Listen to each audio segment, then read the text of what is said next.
All right, so the inspection is complete. Inspector's done his inspection. You and the buyer met with the inspector. He verbally walked through everything that he found. You've got the inspection report now back in your hands. You've talked a little bit about the seller about what to do. But now you have to decide, are we ready to write a response? Or do we feel like further information is needed? For example, let's say that the inspector says the roof appears to be beyond its usable life.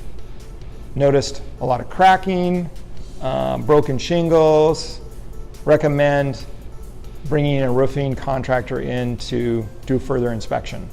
So we've got this roof, that's a question. Number 2, notice some water damage and rot in the siding on the south side of the house.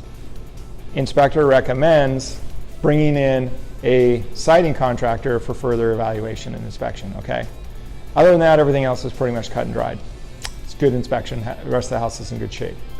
Little tiny things.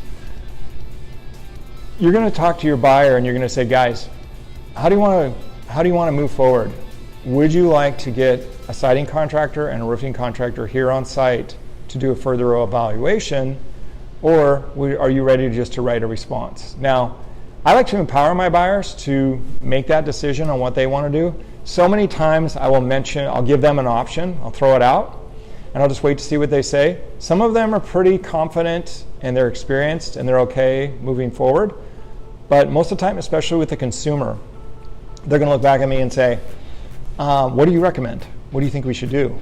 And that's our opportunity to provide, again, that confidence, the competence, the elite, top producer, this is what I do, this is what I'm here for. Now we provide value because they're looking to us for the value that we can provide. And I think, a little sidetrack here, this is what we can offer compared to what like an online realtor could offer. I mean, you're in the business, you're doing this continuously. You know what to look for. You have a best practice that you follow. And the best practice that I suggest in this situation is absolutely we need to get a contractor in here. Why wouldn't we?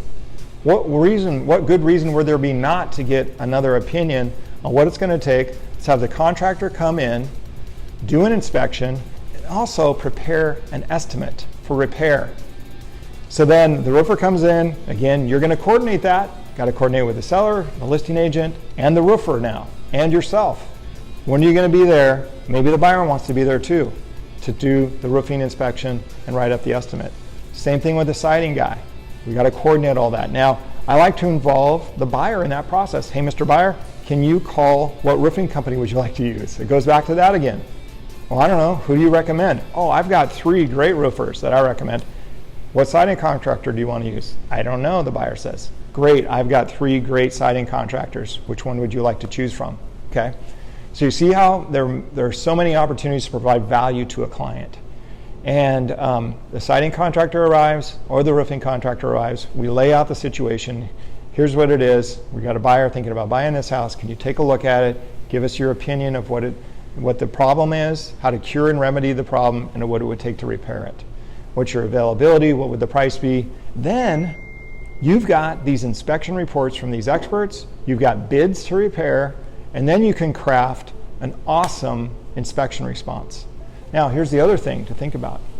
Before you just write that up and send it off, another best practice is to call the listing agent at this point in time and explain to them what's just gone down. Hey, had the roofing contractor out, had the siding contractor out, here's what was determined, and we are intending to write a inspection response asking for the following items. I wanted to call you before I sent it to you to give you a heads up. How do you think your sellers will respond to this? And so there's a little verbal back and forth. Would you like me to send you a copy of these bids, these inspection reports from these contractors? If they say yes, great, send them over. He can talk with the seller. You can do a lot of the verbal back and forth before you just launch into a written, here's what we want inspection response.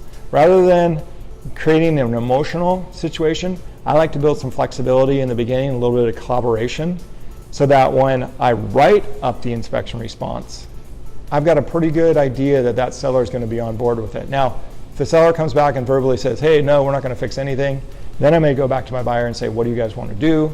We may go ahead and submit our inspection response along with those bids anyway, even though the seller said they're not fixing anything. Really feel like something probably should be delivered in writing and let them respond to that.